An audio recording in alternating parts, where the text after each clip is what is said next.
Hello everyone and welcome to Selkares Wargaming channel. So today, something a bit special, I'm going to make a small interview with Felix, a well-known French player of the Wargame community. He is now working at Eugen Systems and he is kind enough to answer some questions. Hello Felix, how are you? Hi, I'm fine. So where do we start? Well, you are now part of the Eugen team. Can you explain in very quickly what you are doing at the studio? Okay, I'm in the testing part of the team. My job is to check that the game has not too much bug. In fact, no bug would be perfect. I'm checking for bugs. I'm trying to check that the final product correspond to what the production asks. So if but since I know the game rather well, I try to advise to spot some problem as well in the middle of that. And when I spot a problem, I make a report and to see if it can be corrected or not. So basically that's my job. I'm doing the balance, the testing, the debug. Okay, great. So to start the main subject of the interview, Wargame Allen Battle, we'll start with the beta. Can you tell us what are the major improvements that are coming next with the beta? So I intended to speak about the forthcoming deck system, but it seems I've been a bit slow for that, and it's available to everybody now. So I don't know for sure when and what will come next now, but the things that are planned are the replay system. You will be able to save a replay. The server interface for the 10v10 match. That's the main things. There will be new maps as well as we try to give as much content as possible, and as possible mean when it's out of major bugs, validated by the production, that kind of thing. Okay, great. So replay, more maps, and the important thing. So you just confirmed the 10v10 and the server system. So Yes. does that mean that the peer-to-peer will be replaced, or will it be added on top of it? No, we will not replace the peer-to-peer. It's an addition. The peer-to-peer is still an easy way to make a little match for 1v1, 2v2, that kind of thing. But as you can see, in 4v4, you start having lags. Even if in my experience, it's not lag-free, but there are much less lag in Wargame 2 than Wargame 1. But above 4v4, it will be just impossible to use the peer-to-peer system. We need to use a server. The difference between server and peer-to-peer is that when you're using the server, the guy who lags or have hardware problems will not slow down the game. The game will be slow on his side, but not on everyone's side. So it's much more, yeah. It's better for everyone. It's better, yes. It's much better for everyone because you don't suffer from one player lagging in a 10v10. So that's great. And when a player is lagging too much, he kind of loses synchronization with the server, and as soon as the synchro is lost, he will be kicked. So you better check your performances because the server wait, of course, a bit, but when someone starts to to run very, very slow, it's over. The server, and the server can tell this guy is lagging, get out. And all the other can, even when the guy is lagging, all the other player can carry on playing without noticing it, in fact. Oh, that's pretty nice. So, as I understand it, the 10v10 is some kind of test from Eugen. So, can you tell us how many maps there will be at start for the 10v10? At start, I think there will be one map, because it's a test. We don't know if many players will play 10v10. We don't know. So we will see how it works, if people enjoy that, because maybe we can allow 10v10, but maybe you will never find, that's 20 player, maybe nobody will never find 20 player to play that kind of match, so it will be some kind of fail. But the server system will still be there for 5v5, 6v6, and so on. But we don't want to develop too many maps for something that might not work. But of course, if it's a great success, we can add more maps in future DLC and that kind of thing. But that's not my place to judge and decide that. But that's globally how it works. Okay, well that seems reasonable, I guess.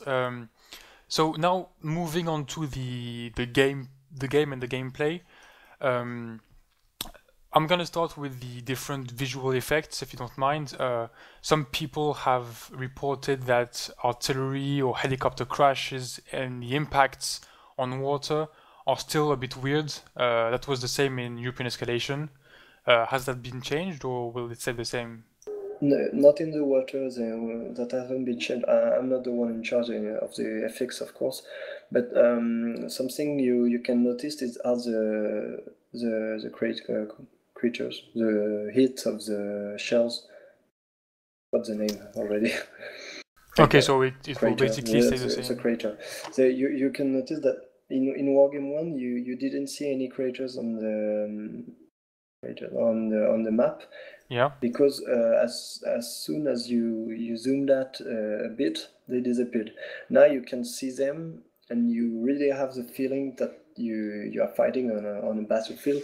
If it has been a battle on a place, you see the wrecks, you see the craters, and I think it's much nicer to see in that. Okay, so basically on the water it won't be changed, but on the ground the effect will be better. It's a question of time and what it gives to the game. We don't have an infinite amount of time. Maybe there are things that are much more interesting to add than FX. I don't know. So it's not me who decides. I can tell you what is, not what will be. Okay. So something that also relates to effect, it's the smoke and the flares. Smoke on tanks, for example, or the flares on helicopters or planes. Is that something that you are planning to add or not? Planning, I don't know, but what I know is that it's much more complicated than it looks. But you have two things to take into account. Either you want flares and smokes for gameplay smoke, gameplay flares, and that's something that won't happen in Wargame, because that's some kind of special ability for a unit, and the core of Wargame is that units don't have special abilities. That's how it works. The game was designed like that. That's also what made its success. You don't have to micro hundreds of individual abilities on hundreds of units. You have the guns, you have the weapons, you use the weapons, you shut down, you cut off the weapons. That's all. It's simple, it works well, and you can have a great depth of strategy and tactics with that. So gameplay flares and gameplay smokes, for me it's the problems. If you want special abilities, then if you have no special abilities, you can say it will be automatic. For instance, when my tanks are reversing, I want them to pop smoke if they are under 10. I don't know if there are only one PV left. Yes. HP, not PV.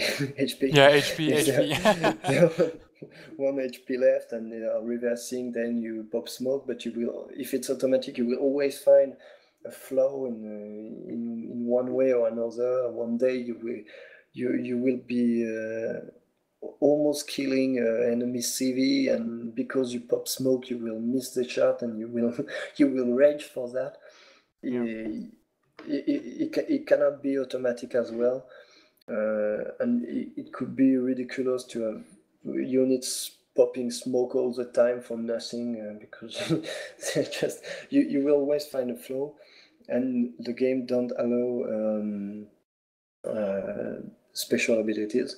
For the flares, it's the same, and of course some units have smoke pots, some units don't. So you have to add a characteristic in every unit to say, do I pop smoke? Yes, no, when? Yeah, it seems And all complicated, that, yes. It's complicated, and in the end, it's only visual. It will be only visual. So yeah, I think it's a lot of work. It can be done, of course, but I think it's a lot of work for a little result, and it's more interesting to work on different things. Like you see the deck system, you see that kind of thing, that you have concrete result in terms of gameplay. That's really interesting, and I don't think visual smoke will add gameplay, and gameplay smoke will add as much problem as they solve problems. So Okay. not a good idea in my opinion. And of course, if the wrong unit pops smoke, and it shouldn't, because realistically it has no smoke, people will still say that it's unrealistic, that kind of thing. Yeah, I see your points here. So, well, to move on to other types of units, especially infantry, the new urban combat interface, that's how it was called in some previews, allows infantry to go into sectors and cities, but a lot of discussions on the forums say that the sectors may be too big, they should be smaller. What is your point of view on that specific point? My point of view, I follow the discussion closely on the forum. In fact, my answer, it depends. It depends on is it a big city or a little city? Because if you put smaller districts, you put smaller districts in huge cities, you can end up in a mess. You don't know where you're going. The idea that was that the cities in Wargame European Escalation needed too much micromanagement. So in fact, in a city in Wargame 1, you didn't use all the houses. You could use the houses on the external part of the city, the internal part of the city, the houses next to the road, on a crossroad. But there was many houses that had no real use, and they could be regrouped.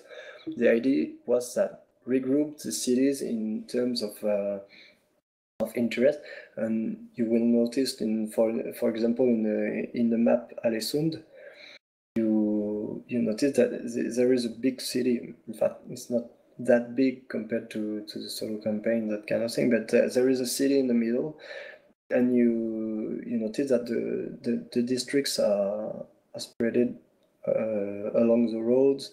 Yes. There are internal and external districts. Of course, it's not perfect everywhere. The main thing is people complain often of isolated buildings in the middle of nowhere, and that their infantry get discovered or detected. But in fact, it's the same in Wargame 1. You have in Wargame 1 you have two, sometimes you have 2 or 3 houses all bunched together on one point. If you have seen that there is infantry in there, you just bomb you shell that with artillery and no one survives. So it's the same in Wargame 2. It's just that in fact instead of having 3 houses just next to each other, you have 3 houses. They are more spread out, but the result is the same. Okay, so basically you're saying that in big cities the sectors are okay, and in smaller groups it may be interesting to have smaller sectors. Yep, yeah, that's right. That's something that is done manually. Okay. So sometimes it's a bit too big. Sometimes I find some districts to be too little. In some parts of some maps, you have one sector is just a tiny sector. You don't know why. So, it depends. The little sectors, little districts is not always good. Big. That's something that I'm not saying it's perfect, but I think people need to adapt as well. Okay, so for people who ask smaller sectors, you think it won't be changed? I don't know. It's not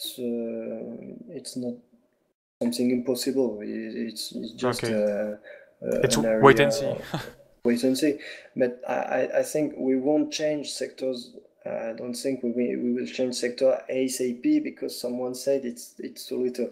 Because in fact it's another way to work to attack a district, to defend a district. It's not the same game, in fact. Many people tend to play Wargame 1.2 instead of Wargame 2, and the district can.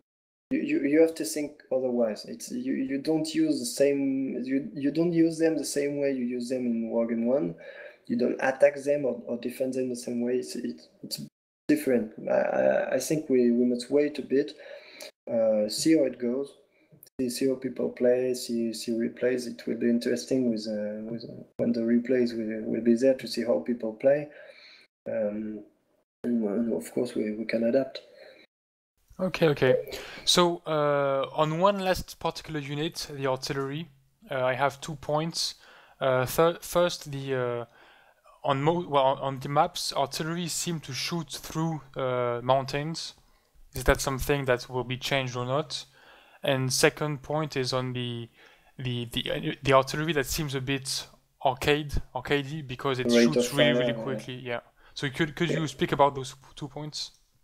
For the shell phasing through mountains, there's a pro and cons. The problem is visual, but in term of gameplay, if you change that, either you have the shell hitting the mountain, so that's not what you want, or you must have your cursor saying not a valid target or impossible to shoot, something like that. But I don't think that's something you want during a battle to have, depending on where you want to shoot.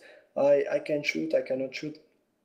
That's something that's annoying if you have to move your artillery away from a mountain, depending of the moment of the place you want to shoot at. I think it's annoying. I agree. Visually, it's not beautiful to see shells phasing through mountain, but in terms of gameplay, I think it's a plus. Okay. And for the rate of fire, the problem is always arcade versus realism. Problem of realism is what degree and what scale of realism do you want? Do you want a global tactical scale of realism? Do you want a unit per unit realism? It's not realistic to have an artillery piece shooting 6 shells in a row in some seconds. But if you think to the way battlefields are, the number of artillery pieces. Usually, I think in real life there are much more artillery pieces available. They shoot less individually, but they are much more numerous. So in the end, for the gameplay and the tactical result, I think you have something in one way realistic, because you shell an area, you ask for an artillery support. You don't want an artillery support during 2 hours on one plane. No, you want it now, here.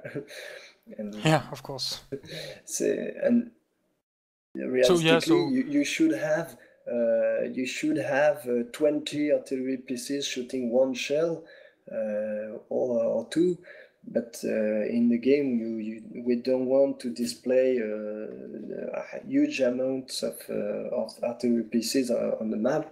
So you can imagine that one artillery piece is equal 2 or 3 vehicles in real life. The problem of realism is that you cannot be realistic on every level. Yeah, so you decided to choose the realistic amount of shells and not a realistic amount of units. Yes, that's it. You have to choose something. You cannot have both. So there is a degree of imagination. It's a game. You have easier to imagine that it's not one artillery but 3 artillery shooting, or you can. It's something you cannot have both, or you display so many artillery that it's not fun. You will have artillery everywhere. So I'm not sure that in reality you don't have your artillery pieces on the map. They are far behind. You never see them. Yeah, of course. So we could make something realistic in terms of number of shell, but that would be an outmap capacity or something like that. But we wanted to display the artillery so that they could be destroyed by planes, by vehicles, that kind of thing. You cannot have everything realistic at the same time. That's the problem. Okay. Well, it's pretty logical. I mean, so yeah, I think we've overviewed most of the units and the gameplay changes. One last thing on the multiplayer is the game modes. We now have destruction and economy that are directly taken from Wargame Open Escalation. Yes, the siege mode is confirmed as well. Okay. And we're working on a secret project of new game mode. As you have noticed, there is no conquest. Yeah. With the little dots, and we're thinking of something better, something that don't need time to end. A very good mod, but I can't tell much at the moment. It's a project. It will be. So it's basically a game mode that should come out quite soon, maybe I don't know. Maybe with the beta, maybe with the full game, maybe later on, or in a DLC or a patch. I think a new game mode, usually it's a DLC. Okay, so it's basically the 3 old game modes plus a transform conquest or something similar. We try to get the ultimate game mode. Could it like that? Ultimate game mode, that sounds cool. So thanks, that's for the gameplay and unit part. Now, more on the specific stats of units, I have a few questions. First, on planes and anti-air, could you explain a bit, in a nutshell, basically how ECM, so electronic countermeasures, work, as well as SEEDs and radar and infrared anti-air units? So we have it's more complicated than Wargame Open Escalation. Of course, there are planes. For the ECM, it's basically the same thing as size in Wargame 1. It's a modification of the incoming accuracy. Okay. So the better the ECM, the less chance you have to be hit by enemy anti-aircraft units. Okay. For the rest, what was the one? SEED. I think you asked for Yeah, SID. SID, yes. SID, how does it work? They are anti-radar missiles. They are Okay. air to ground, always. They work. You don't need line of sight, in fact, to shoot them. They automatically target and track enemy anti-aircraft using radar. Okay. So if you want to use a SID, you fly it with your other planes or along the front line, and it will be the missile will be automatically seeking and destroying radar units. That's how it works. Now, if you want to avoid a SID, if you are the player with the anti-air, you must shut down the weapon using the radar. Okay. That way, the SID will never shoot you, even if the enemy sees you with a recon or something like that. The SID cannot target something with a radar off. But if the missile is away, no way to shut down the radar. So it's too late. It will track the last position of your radar, and you don't have time to escape. You die. Okay. Poor units.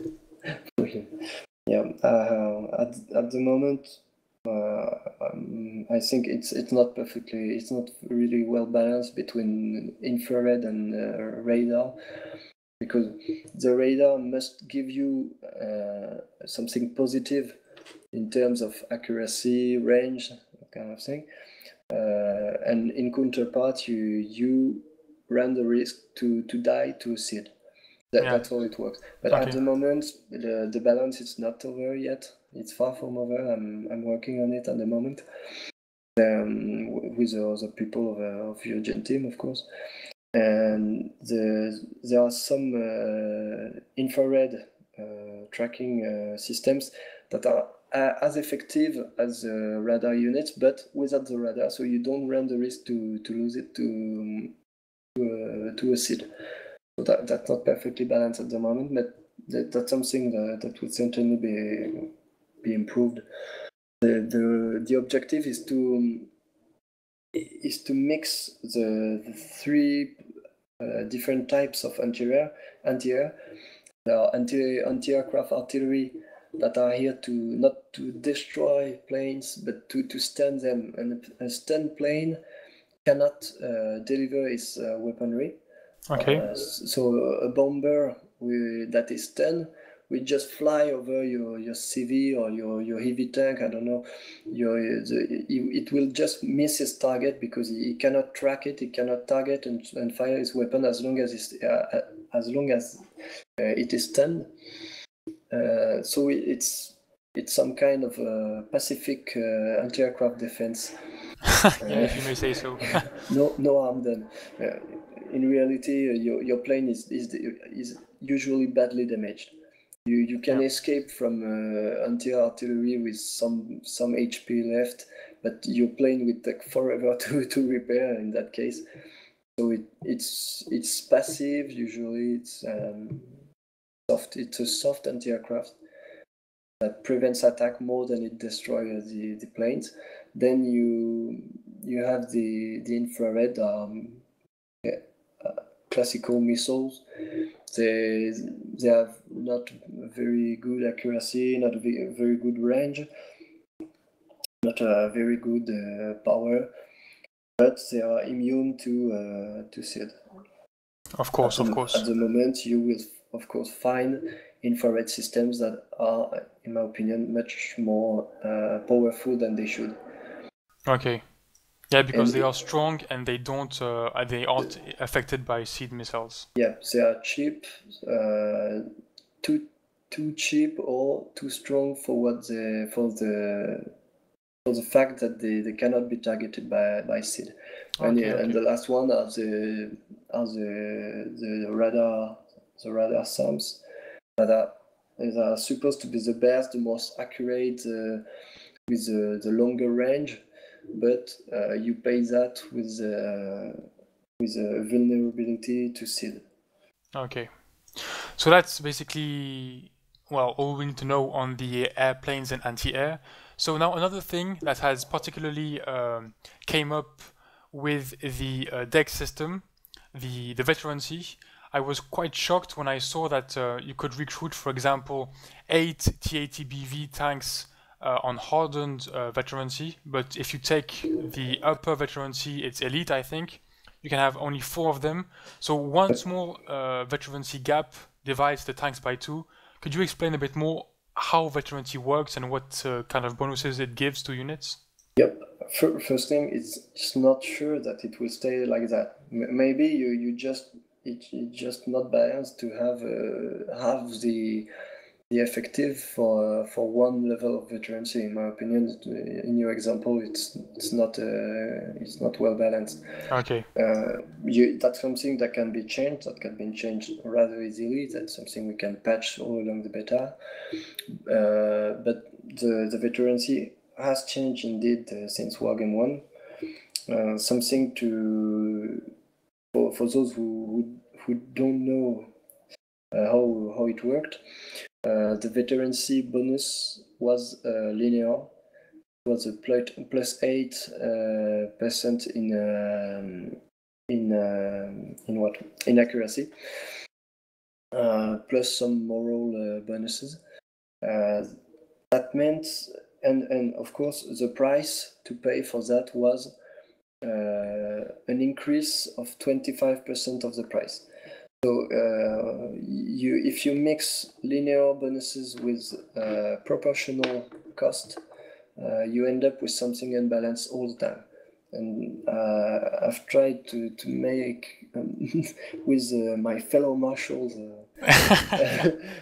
the best ultimate patch as possible for Wargame 1, but it's really a hell to balance everything out, because if you have to balance every unit for every level of veterancy with that system.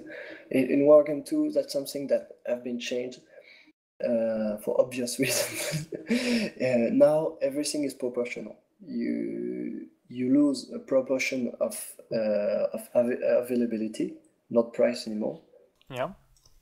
And in return, you have proportional bonuses. That means that a good unit like a T80 will have good bonuses for veterancy, and a cheap unit, for instance, without stabilizer, will not get free stabilizer for with the veterancy. You will get a proportional bonus. Maybe in the end, even if you get plus 100% accuracy of what you have, if you have 5, you end up with 10%. That's not much in the end. But I think it's even less than that. So you have proportional bonuses that balance units much better between cheap and heavy units. And that way you don't need to give artificial bonuses to heavy units, like increased aiming time for heavy tanks, like we've done in the ultimate patch. Okay. Well, thanks for the explanations. The last 2 stats I wanted to talk about is size and stealth.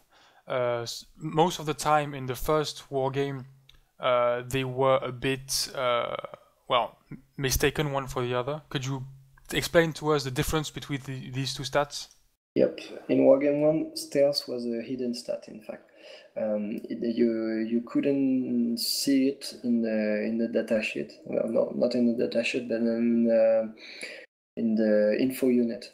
Yeah. But you only had size, and people thought that size meant discretion. That's a common mistake, because you are perfectly able to hide something big. Yeah. The Germans have shown that during World War II. They have hidden bunkers in France on the beaches, because that was huge building and they were perfectly camouflaged. In Wargame, it's the same. The size doesn't mean you are discreet, because you are little, because you are big doesn't mean you are less. You have less. You are more. You are less or more. I don't know. Because you are big doesn't okay, we mean understood. you are less discreet than if you are little. This is an independent characteristic called stealth. Of course, usually, if you are infantry, you have more stealth than a vehicle, but you can find recon vehicles having more stealth than their tank or vehicle counterpart, even if the size is the same. It's the ability to hide, camouflage. In fact, you don't camouflage by being little. You camouflage by placing you in particular places, by putting camouflage on your vehicle, that kind of thing. Okay. So basically, stealth impacts detection, and size impacts the chance of being hit, basically. Yep. Okay, great. So I think we've covered all the gameplay and the stats questions I wanted to talk about.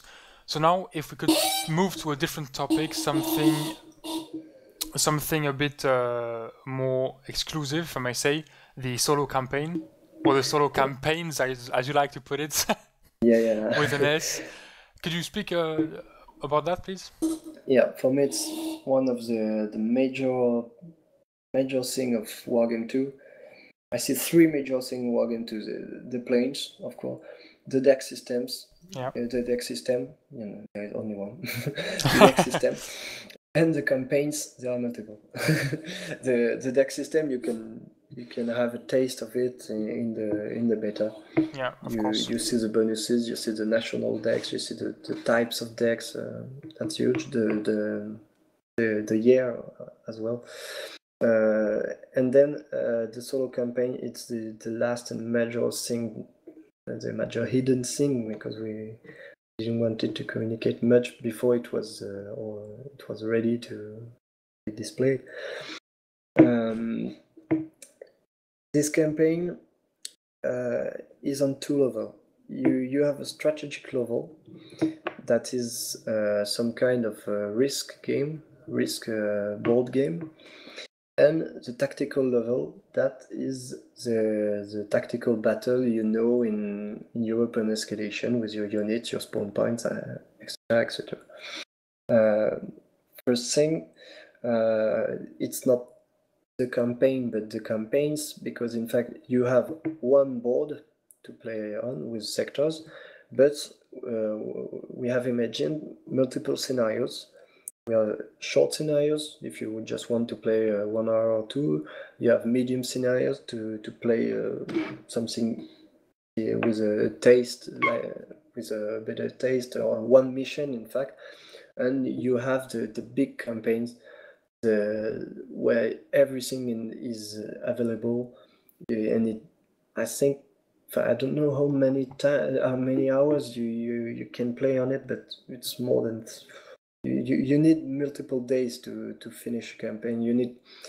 It's huge, in fact. I will explain, but you will understand why.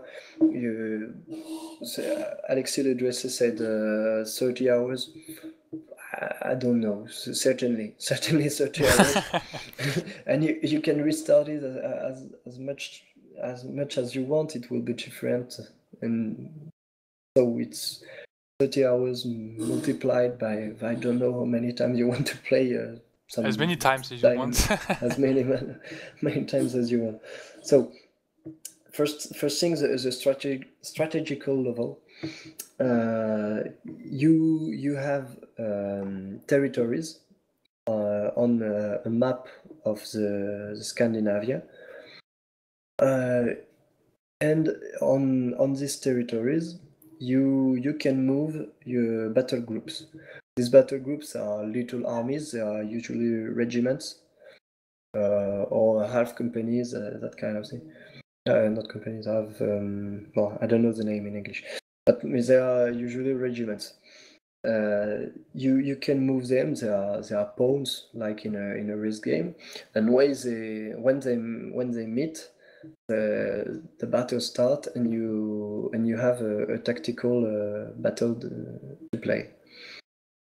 This strategical map plays on turn by turn, but with simultaneous order. In fact, both player against the eye, you don't see that, but against another player, both players give their orders, then they click send orders, let's go, start, and everything start to move. The So battle it's groups. it resolves simultaneously. Yes, Oh, okay. turn by turn, but with a simultaneous resolution. And then when the things start to move, depending on what battle group meets another first, the battle will start on one place or another. When the first battle is over, the time start again, and you have the second battle, etc., etc. On this map, you don't have only the battle groups. You have some cards, some tricky cards, some tricky that are I will not pronounce that. Aerial bombardment, air bombardment. Air bombardment, yeah. Okay. Airstrikes. Well, that's right. You have airstrikes. You have chemical bombs. You have naval bombing. You have strikes. You have defense. You have spies. Spy satellites. You have air recon. You have air recon. You have multiple ways to spy the movements and the composition of the army of your enemy. You have defenses to prevent spy. For example, camouflage prevents one of your army to be detected. That kind of thing. Okay. And you have also events that will shift a bit how the battle is led, and will also bring a scenario. You will have random events like meteorologics events. For instance, a storm is coming on the map, on that part of the map. In fact, a storm is coming, and you are not able to send air reinforcement. For instance, if there is a storm, you cannot call planes to support your troops with recon, with bombardment, that kind of thing. There are multiple examples of that kind of thing. There are political events that can help you or help your enemy, depends. For instance, you can have independentists in the pact that want to that forces you to send battle groups not on the map you are fighting, but it invalidates your battle group for some times or definitely, depending on what you choose, because most of the time, except for meteorologic, you choose what to do. Some independentists want to take the power in your country. What do? Send my army there? No, I want to take the Scandinavia first. You choose what you want to do, and on the next turns you have the repercussions of your act. If you have chosen to keep your army at full capacity in Scandinavia, maybe some turns later, you will lose money because your country is in crisis or something like that. Okay. So basically, you have two types of events: those that impact the game, and those that push you to make a choice, right? Yeah, there are three types. There are political, military. You have political, military, and meteorological. Okay. That's the three types, and then sometimes you make a choice, sometimes you don't. Most of the time you make a choice if it's not the meteor, but you can choose to risk your planes anyway. For instance, Oh, okay. a storm. There is a storm on the Atlantic. Do you want to cross it anyway with your reinforcements? Yes, no. Then there is a random. It's random. Will I lose? Well, you can have a ship's synced, and you lose one battle group, or you have no problem. You have successfully moved through the storms. It's random. Okay. So that's it. And then there is the tactical level. What's really interesting, you seem to know the tactical level because you can think it's multiplayer. In fact, it's not the case at all. It looks like multiplayer because you're on a multiplayer map. Not always a multiplayer map.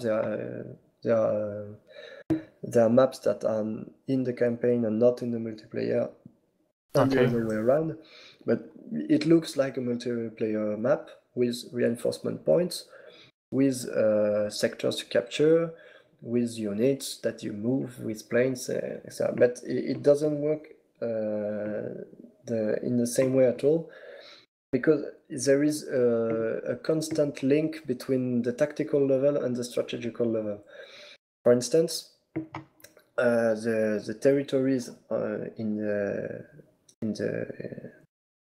the strategical level are linked together with roads, and those roads correspond to reinforcement points on the tactical map.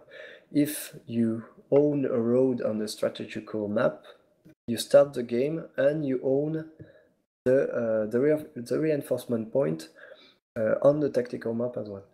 Okay. So, there are multiple possibilities, because if you come from a road and your enemy during the tactical game managed to cut you from this road, he captures this sector, then for instance, you cannot retreat. It's impossible for you to retreat if you stop playing. If you cannot retreat, it's a surrender. But if you manage to retake that sector or take another reinforcement points leading to one of your strategical roads, you will be able to retreat another confinement. You will be able to retreat once again. So that's the first thing. The first link is between strategic and tactic are the roads. The second link is the units. You start. I call that battle groups, not decks. Basically, a battle group is a deck, in fact, but it's something you don't choose your battle groups. They are realistic regiments. With the right types of units in them. It's maybe not the right number because it's impossible, but the right types of troops and the right proportions of troops. You have a tank regiment, you will have a lot of tanks in them, but very few helicopters or no helicopters. Okay. And you have many units in a battle groups at the beginning of the game. But every time you lose a unit in a tactical battle, it's lost from the battle group forever. So in the next battle, if you have lost all your artillery in the first battle, in the second battle you have no artillery. You have to play without it. It was a bad move on your part to lose it the last time. You keep your units. They keep their veterancy as well. The numbers, everything. The units you play with stay. They are saved after each battle. Okay. And you find them back in the next battle. That's the second thing. The third are the sectors, because you don't win. You usually don't take control of a territory, of a strategical territory, in a single battle. Every battle is 20 minutes long, Okay. So most of the time, you don't have time in 20 minutes to totally destroy your enemy unless he is very weak and you're very strong. Most of the time, during one battle, you will have only the time to take some sectors, destroy some units to your enemy, that kind of thing. And in the next battle, during this turn, during the next turns, you will have all the sectors you have captured during one battle becomes reinforcement points, become deployment points, not reinforcement roads, but you can spawn your units at the beginning of the game on the sectors you have captured in the previous game. So if you manage in one game, you will certainly not manage to totally destroy, annihilate your enemy, but you will manage to capture all the sectors around him, and in the next battle, he will be totally surrounded. You will have your units right on him, and it will be much easier to finish him, in fact. So that the third thing that is linked, the persistence, the things that stay out of the tactical game in the strategical. And the last thing is the victory conditions. The victory conditions will be different depending of what the battle look like in the strategical. Battle groups have two types of characteristics. The first is the moral.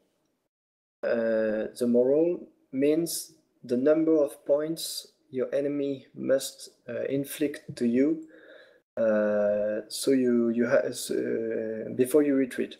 For instance, I take random numbers, but if I have 3 points of moral, my enemy must achieve 1,500 points, and if he reaches that number of points, my army will retreat. If I have only 1 point of moral, my army will retreat only after 500 points of damage taken.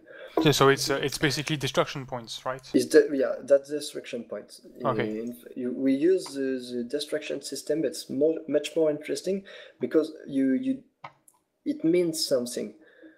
In destruction, sometimes in destruction you attack the enemy, and then the game stops. Why it stops? Yeah. In strategical, you know why. Yeah, because there's a strategic level beyond that tells you that they will retreat because they are demoralized.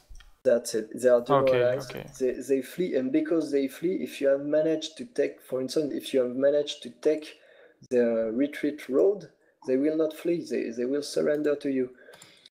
So the guy has to be very careful to his points, to his spawns, to everything, because it's linked to the strategical level. And the second thing is the preparation of the battle group, and the preparation means the number of points you start with in a tactical battle. Okay. So preparation, you win these points by doing nothing during a certain amount of time. You lose them if you're being bombarded by planes, that kind of thing. You lose and win moral and preparation, and depending of what battle group you have, what moral, what preparation, what map, you will end up with something totally different. And on the same map, you will have you can have totally different battles, because you can start on different points. You can try to capture different points depending of the strategical interest, that kind of thing. And speaking of maps, I think that's something that will interest you. The maps are not random in Airland Battle. It has been chosen to propose man-made maps that are of a higher quality than an auto-generated map. Okay.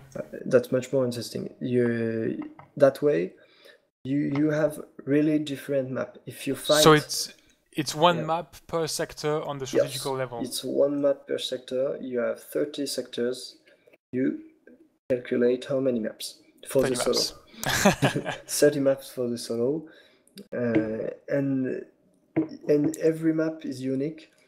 You can find it in multiple directions. But if you fight in a city, for instance, you fight in Copenhagen or something like that, you have an urban map. So it's basically a huge city on the entire map. It's a huge city, not 100% city, but you have some maps where half the map are buildings. That's nice. Not buildings close to each other all the time, but you have districts linked by a road, but it's very, very urban. You have 2,000 meters between two districts, or 100 meters sometimes between two districts, and every district has multiple tactical districts for infantry. It's okay. That's huge urban maps. You can see one of them in the screenshots on the site. It's one of the multiplayer of the campaign map. Maybe on the multiplayer, I don't remember. But it's one of the campaign maps. You have city, you have buildings everywhere on the map because it's a urban map. If you go fight far in the north of Scandinavia, there are not so much cities. It will be more open. If you fight near the sea, there will be the sea on the map on one side of the map.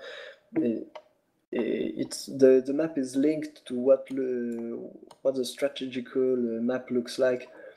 You can find, for instance, the north of the map, of the strategical map, is the same on the tactical map, so you don't get lost.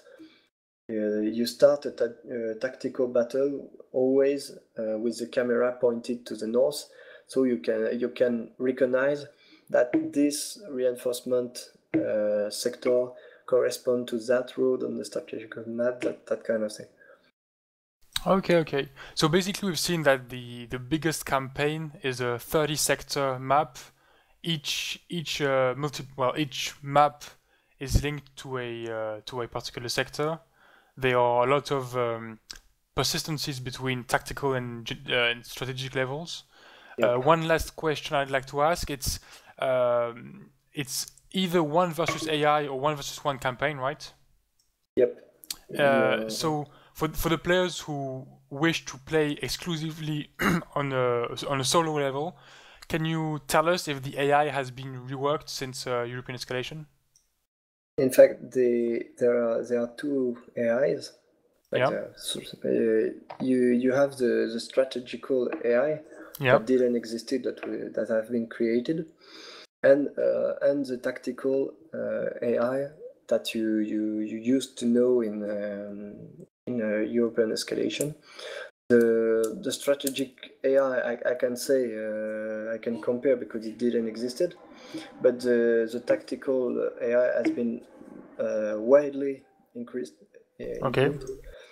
Because in Wargame European Escalation, there was, from what I remember, there was two types of behavior. That was only tanks, only choppers, and the AI used to shoot absolutely in every manner possible.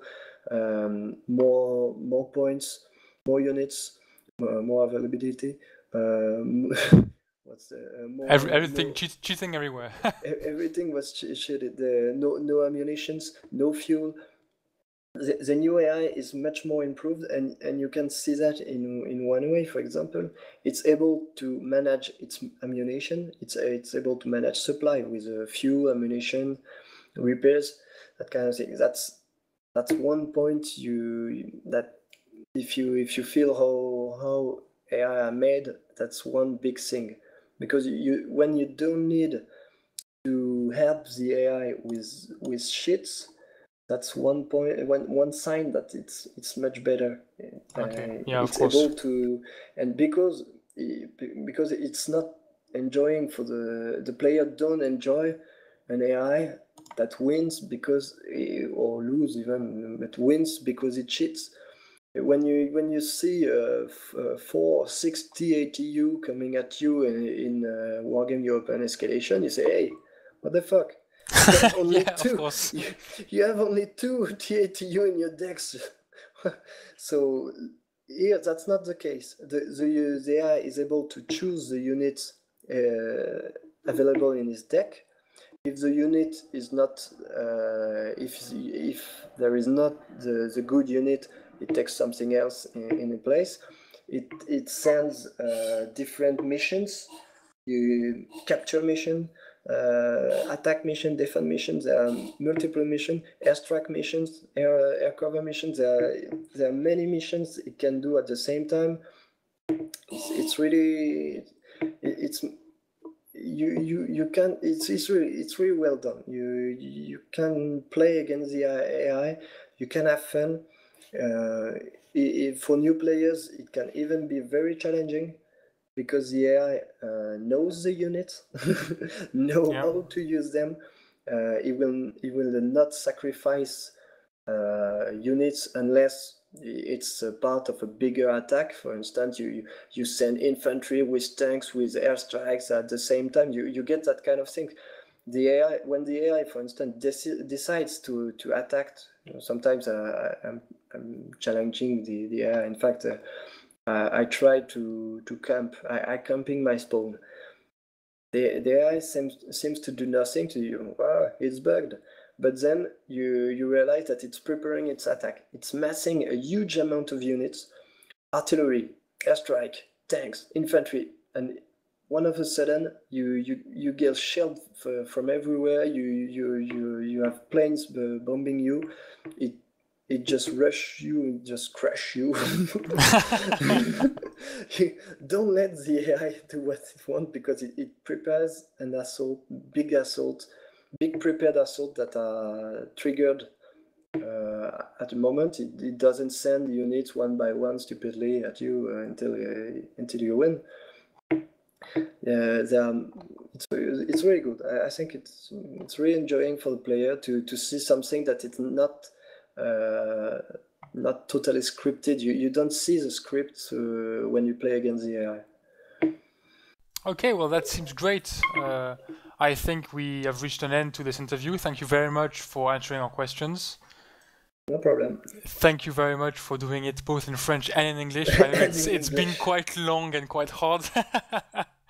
No problem. So thank you very much. And to all of you that were listening, I hope you liked it, and see you next time. Thank you. Bye.